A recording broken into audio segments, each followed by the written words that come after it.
Hello बच्चों, मैं हूँ आपकी हिंदी टीचर अंजू मैडम और मेरे क्लास में आप सभी बच्चों का हार्दिक स्वागत है। बच्चों, मैंने गिरिजा कुमार माथुर द्वारा लिखित समय के ढेर पर शीर्षक कविता को पढ़ा दिया है। कठिन शब्दों के अर्थ को बताने के साथ साथ मैंने प्रत्येक पंक्ति की व्याख्या प्रस्तुत की है और इससे संबंधित वीडियो जो है वो मेरे चैनल पर अपलोड है और डिस्क्रिप्शन बॉक्स में उसका लिंक दे दिया गया है। लिंक को क्लिक करके पूरे वीडियो को अच्छी तरह से देख सकते हैं। तो चलिए, आज मैं समय के ढेर पर शीर्षक कविता के प्रश्न उत्तर को लेकर ही आपके समक्ष उपस्थित हूँ। ये सारे प्रश्न एमसीक्यू और एसक्यू से संबंधित हैं। इसके साथ ही साथ कवि से संबंधित भी कुछ प्रश्नों की चर्चा मैंने की है जो कि परीक्षा में पूछे जाते हैं। साथ ही साथ यदि आप इस प्रश्न उत्तर चर्चा को अच्छी तरह से पढ़ते हैं और इसके उत्तर को भी समझ लेते हैं तो आप देखेंगे कि कविता का अर्थ भी आपको और अच्छी तरह से समझ में आ जाएगा, क्योंकि कविता में जिन बातों को बतलाया गया है उन्हीं सारी बातों से संबंधित ही यहाँ पर प्रश्न की चर्चा हुई है। तो खूब ध्यान से पढ़िए, अच्छी तरह से समझिए, ताकि कविता जो है वो आपको खूब अच्छी तरह से समझ में आ जाए और आप परीक्षा में पूछे गए हर प्रश्न के उत्तर को अच्छी तरह से लिख सकें। देखिए, समय के ढेर पर गिरिजा कुमार माथुर प्रश्न उत्तर चर्चा। पहला प्रश्न देखिए, गिरिजा कुमार माथुर का जन्म कब और कहाँ हुआ था? उत्तर है, इनका जन्म जो है मध्य प्रदेश के अशोकनगर नामक स्थान पर सन 1919 ईस्वी को हुआ था। प्रश्न देखिए, गिरिजा कुमार माथुर जी के प्रमुख काव्य संकलनों का नाम लिखें। तो देखिए क्या क्या है काव्य संकलन। पहला है मंजीर, नाश और निर्माण, धूप के धान, शिला पंख चमकीले, जो बंध न सका इत्यादि। प्रश्न है, इनकी काव्य भाषा क्या है? तो इन्होंने खड़ी बोली हिंदी में कविताएं लिखी। इनकी भाषा में संस्कृत, हिंदी, तद्भव तथा अंग्रेजी, उर्दू और दैनिक बोलचाल के शब्द मिलते हैं। तो यानी इनकी काव्य भाषा क्या हुई? खड़ी बोली हिंदी। प्रश्न है, गिरिजा कुमार माथुर जी किस युग के कवि हैं? ये भी बहुत इंपॉर्टेंट है। तो उत्तर है, वे हिंदी साहित्य के आधुनिक काल के प्रयोगवादी और नई कविता के कवियों में विशिष्ट हैं। जब आप हिंदी साहित्य के इतिहास के आधुनिक काल को पढ़ते हैं तो वहाँ पर आपको प्रयोगवाद भी पढ़ना होता है। तो प्रयोगवाद की क्या क्या प्रवृत्तियां हैं उनसे संबंधित वीडियो जो है मेरे चैनल पर अपलोड है, लिंक डिस्क्रिप्शन बॉक्स में दे दिया गया है। प्रयोगवाद की प्रवृत्तियों को भी आप अच्छी तरह से जानें ताकि आपको कविता को समझने में कोई दिक्कत ना हो। प्रश्न है, समय के ढेर पर कविता माथुर जी के किस काव्य संग्रह में संकलित है? ये भी बहुत ही इंपॉर्टेंट प्रश्न है। उत्तर है, साक्षी रहे वर्तमान काव्य संग्रह, यानी साक्षी रहे वर्तमान काव्य संग्रह से ये कविता उद्धृत है। प्रश्न है, समय के ढेर पर कविता किस जीवन दर्शन को दर्शाती है? तो उत्तर है, क्षणवादी जीवन दर्शन। तो देखिए यहाँ पर प्रयोगवाद की एक विशेषता का उल्लेख मिल रहा है हमें कि प्रयोगवाद की एक विशेषता क्या है? क्षणवादी दृष्टिकोण। प्रश्न है, समय के ढेर पर कविता किस पृष्ठभूमि पर लिखी गई है? तो यह कविता द्वितीय विश्व युद्ध की परिस्थितियों या विभीषिका के बाद लिखी गई है। युद्ध की भयानक परिणाम के कारण मानव मूल्यों का विघटन, अकेलापन, भय, कुंठा, जीवन में कुछ भी न कर पाने की असमर्थता इत्यादि का चित्रण इस कविता में है। तो मैंने इस कविता को समझाने से पहले ही द्वितीय विश्व युद्ध की क्या परिस्थितियां थी, द्वितीय विश्व युद्ध के बाद कैसे परिणाम हमारे सामने आए, किस तरह से लोगों के मन में निराशा, कुंठा और भय ने जन्म ले लिया, इसका बहुत ही सुंदर से विस्तृत रूप से चर्चा मैंने पिछले वीडियो में की है। तो आप उस वीडियो को अच्छी तरह से देखकर समझ सकते हैं। प्रश्न है, कवि ने इतने वर्षों के जीवन को व्यर्थ क्यों बतलाया है? उत्तर है, द्वितीय विश्व युद्ध की विभीषिकाओं के कारण सामाजिक विषमताओं का भय, कुंठा, अकेलापन, निराशा ने कवि को कुछ न कर पाने में असमर्थ, अयोग्य बना दिया है। इसी कारण उन्होंने अपने जीवन के इतने वर्षों को व्यर्थ गंवा दिया। प्रश्न देखिए, कवि के जीवन में कैसा कूड़ा इकट्ठा हुआ है? उत्तर है, कवि के जीवन में असमर्थता का कूड़ा इकट्ठा हुआ है। प्रश्न, कवि ने अधूरा वक्त तथा अधूरी सांस से क्या आशय स्पष्ट किया है? काफ़ी इंपॉर्टेंट है। उत्तर है, देखिए, कवि का आशय यह है कि अपेक्षित यानी पर्याप्त शक्ति के अभाव में उनका समय गतिहीन हो गया है, रुक गया है, इसलिए वक्त यानी समय अधूरा है और इसी शक्तिहीनता के कारण वे ठीक तरह से सांस भी नहीं ले पा रहे हैं, खुलकर जीवन नहीं जी पा रहे हैं। तो अधूरा वक्त और अधूरी सांस का क्या आशय है, यह स्पष्ट हो गया। प्रश्न देखिए, बड़ी बड़ी सुइयों वाली घड़ी के माध्यम से कवि ने क्या कहा है? उत्तर है समय की गतिशीलता को बतलाने के लिए कवि ने बड़ी बड़ी सुइयों वाली घड़ी का उल्लेख किया है।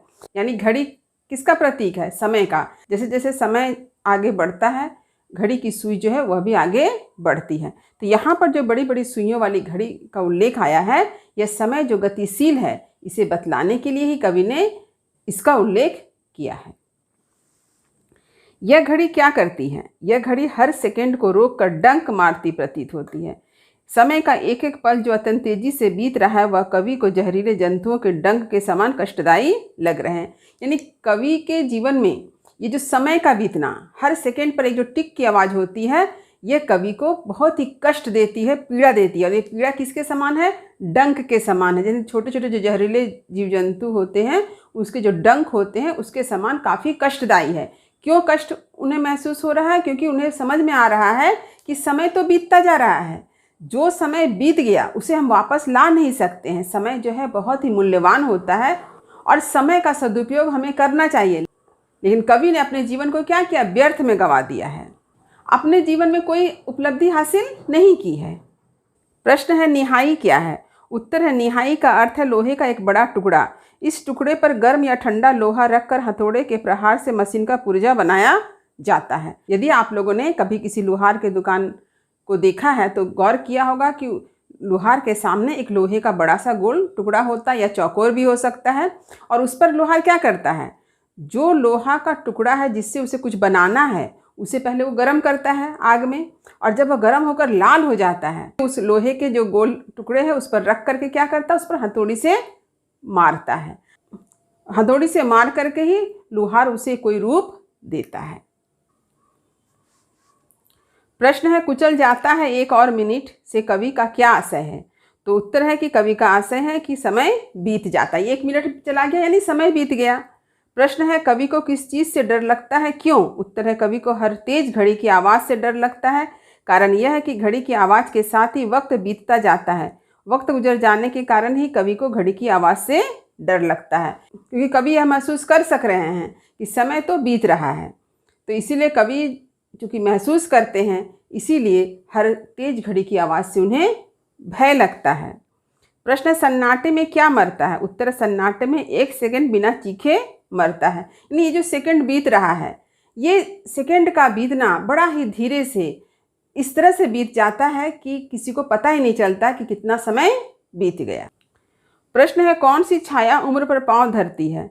तो समय की छाया उम्र पर पांव रखती है। इस प्रकार धीरे धीरे उम्र बढ़ती जाती है, समय बीतता जाता है। यानी जैसे जैसे समय बीतता है हम किस तरफ आगे बढ़ते हैं? मृत्यु की तरफ आगे बढ़ते हैं। प्रश्न जीवन का घड़ी के साथ क्या संबंध है? उत्तर है घड़ी गतिशीलता बताती है। घड़ी की टिक टिक आवाज़ के साथ समय बीतता जाता है और हमारा जीवन भी इसी प्रकार पल पल बीतता जाता है। यही कारण है कि कवि को समय के बीतने से भय लगता है। जैसे जैसे समय आगे बढ़ रहा है कवि को महसूस हो रहा है कि उसने कुछ भी उपलब्धि हासिल नहीं की है। उसने सारा समय क्या किया? सोचने में ही बिता दिया है। निराशा भय कुंठा से जीवन में कुछ भी वे कर ही नहीं पाए, वे असमर्थ रहे। इस तरह से कवि को यह एहसास होता है कि समय बीत जा रहा है और वे अपना जीवन जो है निरर्थक व्यतीत कर रहे हैं। प्रश्न कवि किससे बंधा और किस रूप में? उत्तर है कवि अपने चारों तरफ के परिवेश से विवशता के साथ बंधे हुए हैं। यानी किससे बंधा है? यानी परिवेश से, और किस रूप में? तो विवशता के साथ। प्रश्न देखिए कवि की लड़ाई किसके साथ है? उत्तर है कवि की लड़ाई काल और देश से है। कवि के अंदर आज भी जिजीविषा का अर्थ क्या था? जीने की इच्छा शक्ति व्याप्त है, अतः वे लगातार अपने परिवेश से लड़ने की कोशिश कर रहे हैं। तो कवि जो है समय के साथ लड़ रहे हैं और अपने परिवेश से लड़ रहे हैं। परिवेश यानी परिवेश में क्या फैल गया? अभाव है, भ्रष्टाचार है, दुर्नीति है। ये जो हमारे चारों तरफ हम अपने समाज में देख रहे हैं, कवि इनसे लड़ते हैं। कवि के अंदर जीने की इच्छा शक्ति है, इसीलिए वे समझ पा रहे हैं कि किस प्रकार समय जो है व्यर्थ बीत रहा है। जैसा कि आप लोगों ने आजकल देखा होगा कि लोग क्या करते हैं? मोबाइल लेकर बैठे रहते हैं। मोबाइल लेकर के यूट्यूब वीडियो देख रहे हैं, कुछ इंस्टाग्राम में कुछ फ़ोटो देख रहे हैं। तो ये जो यूट्यूब और इंस्टाग्राम, फेसबुक, इस पे जो लोग अपना समय बिताते हैं, तो यदि कुछ काम की चीज़ है तब तो ठीक है, लेकिन बहुत सारे लोग जो होते हैं वो निरर्थक बिना अर्थ के फेसबुक चलाते हैं, व्हाट्सएप चलाते हैं, यूट्यूब वीडियो देखते हैं। उन्हें ये महसूस ही नहीं होता कि उनका समय जो है व्यर्थ में बीत रहा है। उन्हें अपने समय को किसी काम में लगाना चाहिए, इस बात का उन्हें एहसास नहीं होता है। देखिए, विज्ञान ने हमें जो चीज़ दी है उसका अगर हम सदुपयोग करते हैं तो वो वरदान साबित होती है, लेकिन यदि हम उसका दुरुपयोग करते हैं तो वो अभिशाप साबित हो जाती है। तो ठीक यहाँ पर भी वही बात है कि लोग जब यूट्यूब वीडियो और इंस्टाग्राम और फेसबुक व्हाट्सएप पर अगर बिना मतलब के, बिना अर्थ के अगर वो समय बिताते हैं तो उसके लिए क्या बन जाता है? अभिशाप बन जाएगा। लेकिन यदि कोई व्यक्ति यूट्यूब वीडियो का या फेसबुक का या अन्य किसी भी ऐप का अगर उसका सदुपयोग करता है तो वह उसके लिए तो वरदान है। और आपको यह कैसे पता चलेगा कि आपने समय का सदुपयोग किया कि दुरुपयोग किया? जब आप इस बात को समझेंगे, यदि आपको समझ में आता है कि समय का सदुपयोग क्या है, समय का दुरुपयोग क्या है, तभी आप इस दुरुपयोग को देखकर कष्ट प्राप्त करेंगे, आपको कष्ट होगा। ठीक कवि की स्थिति यही है कि समय बीत जा रहा है, वे संघर्ष कर रहे हैं, लेकिन कहीं भी कोई उपलब्धि प्राप्त नहीं हुई है। प्रश्न है, कंकाल चेहरा वाले से कवि का क्या तात्पर्य है? उत्तर है, देश में चारों तरफ असमर्थता, अभाव और कुपोषण के शिकार जो मनुष्य हैं उसे ही कंकाल चेहरा वाले कहा गया है। यानी कहने का तात्पर्य यह है कि कुपोषण और अभाव के शिकार के कारण मनुष्य का चेहरा जो है वो कैसा हो गया है? कंकाल जैसा हो गया है। उसके शरीर में कहीं मांस है ही नहीं, सिर्फ हड्डियां हैं, सिर्फ अस्थियां हैं। ऐसा लगता है मानो कंकाल, इसको कहते हैं ना अस्थि पंजर, ऐसा प्रतीत हो रहा है। प्रश्न है, कंकाल चेहरों की हड्डियों से टकटक की आवाज़ क्यों आ रही है? उत्तर है, अभाव और कुपोषण के कारण व्यक्ति का शरीर सूखकर कांटा सा हो गया है। इस कारण हड्डियों की टकटक का घड़ी की सुइयों की आवाज़ से सामंजस्य स्थापित किया गया है। प्रश्न है, कवि ने घड़ी की सुइयों से किसका सामंजस्य किया है? उत्तर है, कवि ने घड़ी की सुइयों से पीड़ित मानवता, कुपोषित मानव के चेहरों व हड्डियों का उभरता ढांचा से सामंजस्य स्थापित किया है। घड़ी की सुइयां और कंकाल चेहरा दोनों ही मरियल है, तो दोनों प्रश्न का उत्तर जो है प्राय एक जैसा ही है। प्रश्न है, डायल किसे कहा गया है? उत्तर है, डायल का अर्थ होता है घड़ी, यानी घड़ी का ढांचा। यानी हम जब किसी घड़ी को देखते हैं तो क्या कहते हैं? ये घड़ी का डायल है। तो कभी कभी देखिएगा कोई घड़ी चौकोर होती है तो हम लोग क्या कहते हैं? घड़ी का डायल कैसा है? चौकोर है। कोई घड़ी देखिएगा अंडाकार शेप में होती है, ओवल, तो हम लोग क्या कहते हैं? घड़ी का डायल कैसा है? अंडाकार है। कुछ घड़ियाँ गोल होती हैं। तो इस तरह हम लोग मार्केट में क्या तरह तरह के डिज़ाइन के घड़ी देखते हैं, तो इस घड़ी को ही डायल कहा जा रहा है, उसका जो रूप है उसे ही डायल कह रहे हैं। यहाँ डायल कहा गया है कुपोषण और अभाव से त्रस्त मनुष्य के अस्थि पंजर को। प्रश्न है, कवि ने अपने आसपास किसका रोपण कर लिया है? उत्तर है, कवि ने अपने आसपास एक मनमानी अनंतता रोप ली है। तो मनमानी यानी मन के अनुसार अपने परिवेश को बना लेना। प्रश्न है, कवि ने ऐसा क्यों किया है? उत्तर है, कवि के चारों तरफ के परिवेश में निराशा, कुंठा, भय आदि व्याप्त है।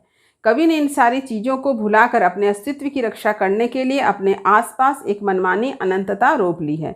तो मनमानी अनंतता का अर्थ क्या हुआ? मनमाफिक अंतहीनता। प्रश्न है, काल की धारा क्या छिपाई जा सकती है? यदि नहीं तो क्यों? उत्तर है, काल किसी के अधीन नहीं है, इसलिए काल की धारा छिपाई नहीं जा सकती है। काल गतिमान है, इसकी गति कोई रोक नहीं सकता है, इसकी गति को रोकने वाला स्वयं रुक जाता है, इसलिए काल की धारा छिपाई नहीं जा सकती। तो हम लोग सभी जानते हैं समय क्या है? गतिमान है। समय के साथ हमें चलना होता है। हम लोग क्या कहते हैं कि समय को कोई रोक नहीं सकता है। समय एक चक्के की तरह है, सकाल चक्र, ये हमेशा चलता रहता है। अगला प्रश्न देखिए, प्रश्न क्या है? टूटती देह से कवि का क्या आशय है?